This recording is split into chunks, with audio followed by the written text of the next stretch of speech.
Hello students, आप सभी का स्वागत है हैप्पी क्लासेस 27-18-35 पे। आज हम आपको बताएंगे कुछ आंकिक प्रश्न। इसके पहले मैंने एक लेक्चर आपको बताया था कि उस समतल का समीकरण ज्ञात करना जो दो समतलों के प्रतिच्छेदन रेखा से होकर के जाती है। अब एक बात आपके माइंड में होना चाहिए कि जब दो समतल एक दूसरे को काटते हैं तो एक रेखा प्राप्त होती है और हमें उस समतल का समीकरण ज्ञात करना है जो दो दिए गए समतलों के प्रतिच्छेदन रेखा से होकर जाती है। अब बात आती है कि समतल में एक पेंच फंसता हमेशा, एक होता है उसका सदिश रूप और एक होता है उसका कार्तीय रूप। आप बहुत ज़्यादा बाध्य नहीं हैं, बुकों में तो अक्सर आंसर वगैरह दिया होता है तो उसको हमें लाना पड़ता है। एग्ज़ाम में मेरी जानकारी में ऐसा कुछ नहीं है कि आप कार्तीय रूप में आंसर देंगे, आप सदिश रूप में देंगे। हाँ, प्रश्न की प्रवृत्ति के हिसाब से आप अपना चॉइस चूज करेंगे। बाकी ऐसा कुछ नहीं है कि नहीं बिल्कुल इसमें आपको ऐसा करना है, इसमें आपको ऐसा करना है। चलिए, आपके सामने एक क्वेश्चन है, ये एनसीईआरटी का है, पेज 508 पे पड़ता है। उस समतल का समीकरण ज्ञात कीजिए जो दो समतलों 3x minus y plus 2z minus 4 बराबर 0 और दूसरा समतल है x plus y plus z minus 2 बराबर 0 की प्रतिच्छेदन। अब देखिए एनसीईआरटी वाले ने कितना चालाकी किया है, प्रतिच्छेदन तथा बिंदु दो दो एक से होकर जाता है। इसने रेखा नहीं लिखा है, तो अगर प्रतिच्छेदन लिखा है तब आप कॉमन सेंस लगाएंगे कि भैया जब दो समतल काटते हैं तो एक रेखा तो फाइंड होती ही है। जैसे ये देखिए आपके सामने है, यहाँ पे बार बार हम बताने का प्रयास कर रहे हैं कि आपके दिमाग में कॉन्सेप्ट आ जाए। देखो ये समतल काट रहा है ना, एक समतल आप इसे कहिए कि इसे कहिए, देखो एक रेखा फाइंड हो गई कि नहीं। तो कहे या न कहे बात वही बन जाती है। तो पिछले लेक्चर में मैंने आपको बताया था कि इसके लिए आपको क्या लिखना है, पहला समतल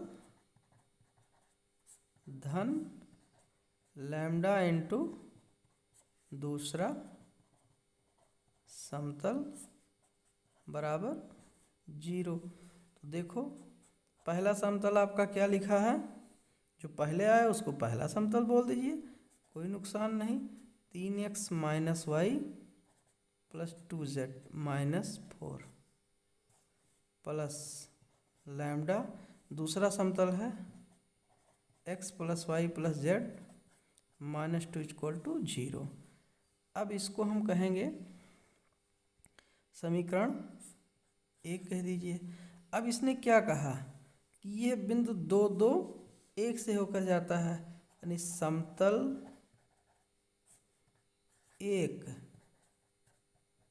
बिंदु दो दो एक से जाता है, तब यह मान है x का, यह मान है y का, यह मान है z का, समतल को संतुष्ट कर देंगे। इसलिए आपको करना क्या है, x के जगह पर 2 रख देना है और y के जगह पर भी 2, धन 2 गुणे 1 माइनस 4। ये क्या किया मैंने, 3x था तो 3 गुणे यहाँ पर x का मान 2 रख दिया, माइनस लगा दिए, y की जगह 2, धन 2 गुणे z की जगह पे 1 माइनस 4 लैम्डा। अब देखते हैं x की जगह पर फिर 2, y की जगह 2 और z की जगह पर 1 माइनस 2 बराबर 0। सॉल्व करिए, देखो 3 दूनी 6 और यहाँ देखो माइनस 2, 2 1 कम 2 और माइनस 4 प्लस लैम्डा। देखो यहाँ डायरेक्ट माइनस 2 प्लस 2 कैंसिल और 2 1 3 हो गया, यह आ गया आपका 0। नेक्स्ट देखते हैं, आपको 6 में से 2 घटाएंगे 4 मिला और 2 में से 4 घटाएंगे minus 2 plus 3 lambda equal 0 find हो गया। तो 4 में से 2 घटाइए, 2 प्लस 3 लैम्डा इक्वल टू 0। तो लैम्डा का मान मिल गया आपको माइनस 2/3। इस मान को समीकरण 1 में रखने पर, समीकरण 1 में रखने पर समीकरण 1 में हम रख लेते हैं 3x minus Y 2z minus 4 plus यहाँ -2/3 x plus y z -2 equal to 0। बस इसको सिंप्लीफाई कर लीजिए, आपका आंसर आ गया। 3 को हटाइए तो 3 से गुणा कीजिए, तो डायरेक्ट कर रहे हैं 3 यहाँ 3 3 9x 3 1 कम 3y 3 दूनी 6z 3 चौके 12। 3 से गुणा किया, ये 3 यहाँ आएगा तो कैंसिल कर देगा, बचेगा -2 को अंदर ले जाओ -2x -2y और -2z और यहाँ 2 दूनी 4। अब हमें पेज पलटना पड़ेगा, थोड़ा सा धैर्य रखें, कापी कलम साथ में रखें, तभी मज़ा आएगा मैथ पढ़ने में, अन्यथा कोई कॉमेडी नहीं है, मैथ है, सब उड़ जाएगा। अब यहाँ देखते हैं, सॉल्व कर लेते हैं। 9x - 2x आपको मिल गया 7x -3y - 2y मिल गया 5y 6z - 2z is 4z -12 यानी 8 - 12 इज -8 इज इक्वल टू 0। तो ये रहा आपका इसका समतल का आंसर, इसी को हम आंसर कहेंगे। इस तरीके से आपका ये आंसर आ गया।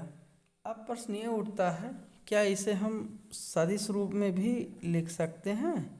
तो बिल्कुल लिख सकते हैं। देखिए, एक काम करिए, यहाँ पर आप लिख दीजिए xi yj और zk लिख दिया और डॉट लगाइए, और यहाँ 7i कैब लिख दीजिए बस, और -5j लिख दीजिए यहाँ y की जगह पर, और यहाँ 4 और z की जगह पर k कैब, और -8 इक्वल टू 0 हो गया। अब xi कैब yj कैब और यहाँ ये z है, मल्टीप्लाई कीजिए तो i डॉट i हो गया 1, और 7x का मल्टीप्लाई 7x, इसी प्रकार से आपका -5y और ये आपका 4z, तो ये हो गया वेक्टर r, और ये हो गया आपका वेक्टर n जैसा। चलो इसको ऐसे लिख देते हैं 7i -5j प्लस 4k और इक्वल टू आप 8 लिख दीजिए, तो इसका रूप आप पा गए ना, vector r dot vector n बराबर d जैसा यहाँ पे मिल गया। तो आपको अगर अदिश फॉर्म है तो उसे आप सदिश फॉर्म में बना सकते हैं। अब इसी का हम दूसरा